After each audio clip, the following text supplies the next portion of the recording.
How often were these things happening?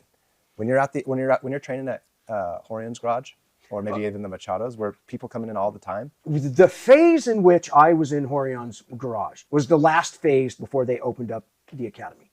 And most of the challenge matches happened before I started. Some of them were after, but most of them, like the big notoriety ones, happened prior to me training.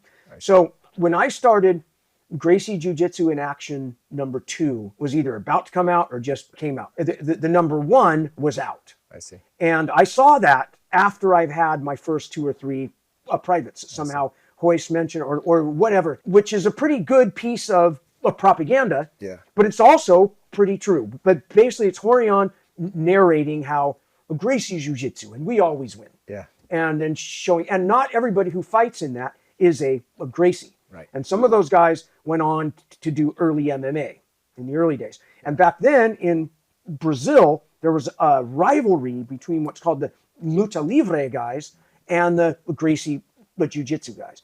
And as we heard from Hegan and Jean-Jacques, there were rivalries within the Gracie family. But those challenge fights would not be on film.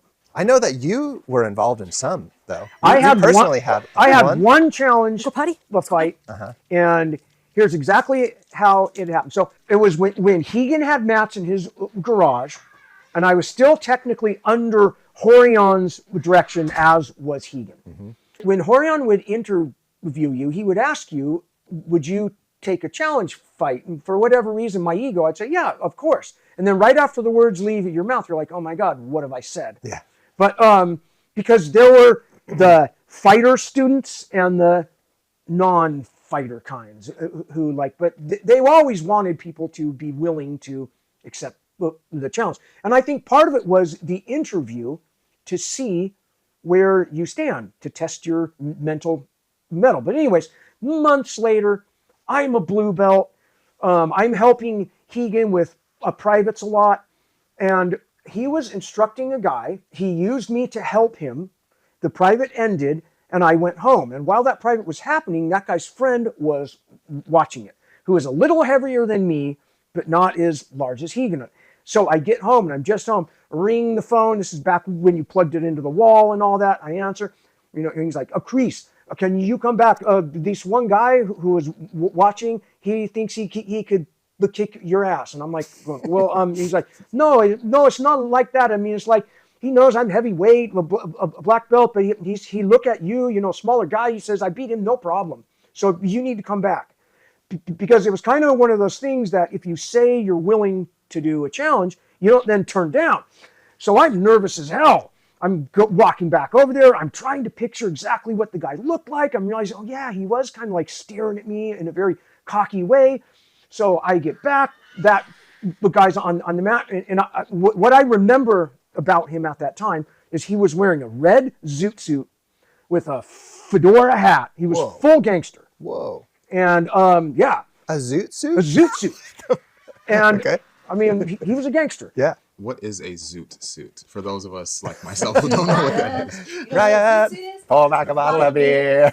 A Zoot Suit is a certain style of suit that was popular briefly in the 1930s and became popular among Latinos. My grandfather was a Zoot Suit wearer. Yes.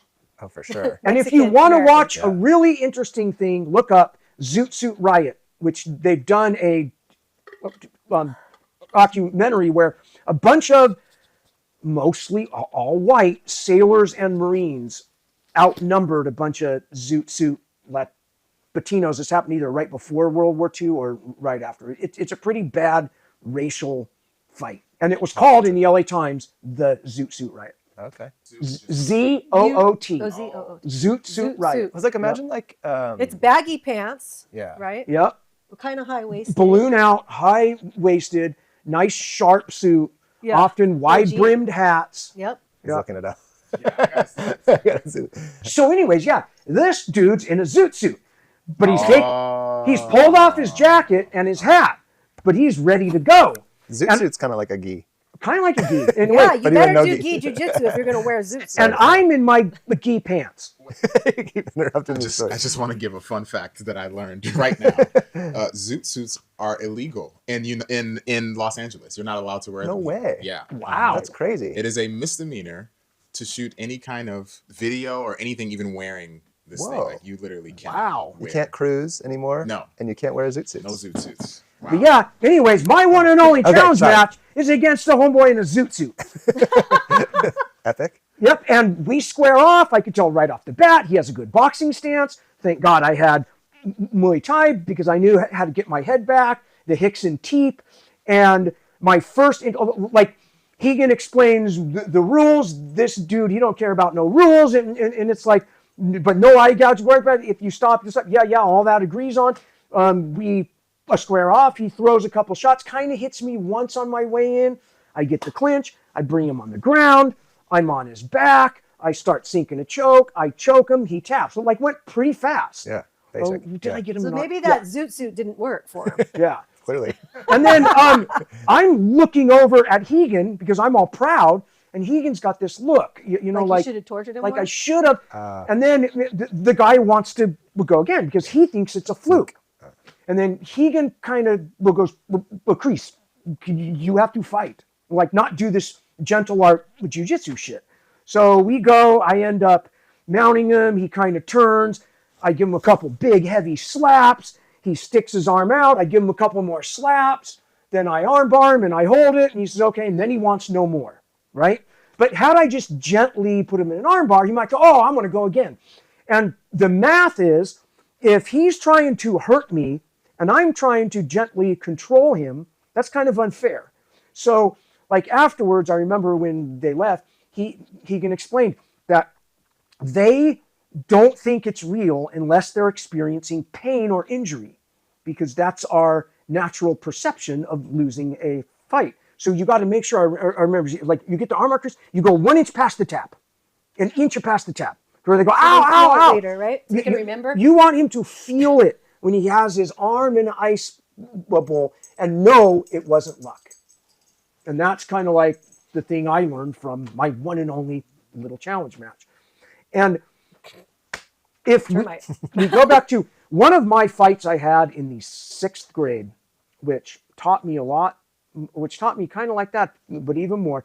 I got in a fight with a fellow 6th grader on recess. It was over a kid who had 2 hearing aids. I remember he somehow teased him. I think I'm standing up. I'm being the guy, don't tease Vic, who was the guy with the hearing aids, even though Vic couldn't even hear that he was being teased. But Morality police. Morality police. So we're in a brawl. The brawl gets stopped pretty fast.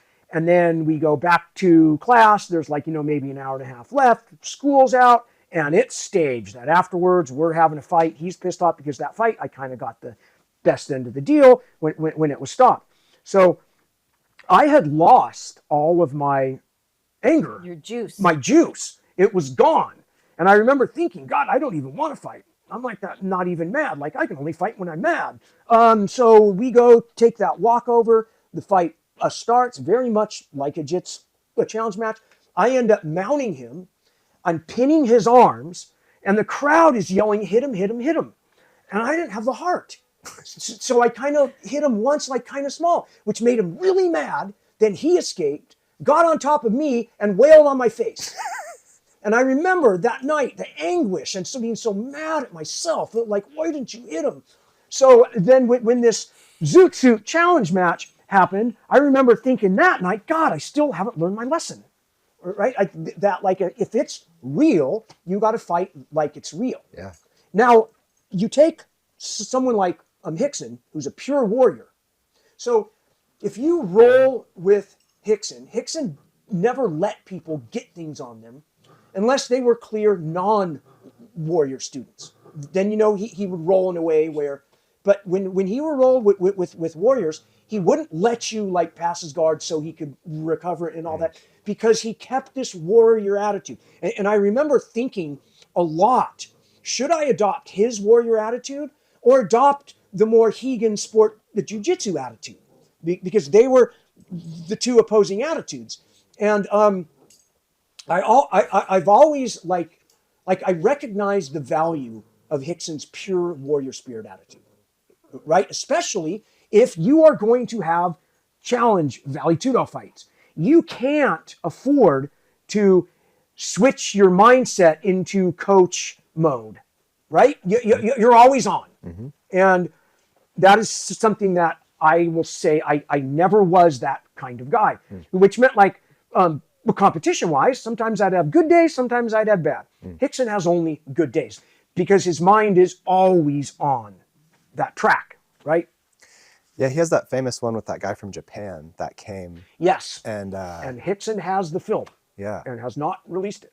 your experience is awesome. I feel like that's a very deep. It's a and very unique- little experience compared to yeah, those but guys. as and far as most like of someone those, that yeah. wants to be a jiu-jitsu guy, I feel like that's an experience that like. My blue belt. Oh, and then, all right, so fast forward a year or two, I'm living in Florida. It's before UFC 1. I'm dying to roll. I'm a purple belt. I'm going to the judo club on the Navy base twice a week because it's the closest I can get to what I really love, but jiu-jitsu. At the end, we newaza, and I would kill their black belts because it's before people were jiu-jitsu aware. And like I remember the main guy, I liked him. He was an older judo, a black belt, and he could out throw me and all that. And he was heavier, but he would pound. He would be livid that I could pull him in a guard, climb up armbar. It just made him livid. But the rule I learned was if they don't ask how, you don't tell. And I've always kind of tried to impart that on my guys. You don't just volunteer to instruct. Yeah, don't go around coaching. Don't run everybody- around fucking coaching. everybody. Exactly. Yeah, unless they ask you. Unless they ask you. And then you don't even have to still. I mean, You don't if you're have to, nice. right. If they're nice. Or if they're paying you Yes. money. And that's one of those things, what I call mat culture. Some people love to coach while they roll. And I think if that person's not asking me how, and if they're like my student and we've been working on this one Yes. move, Yeah. but a rando, no. Yeah, that's a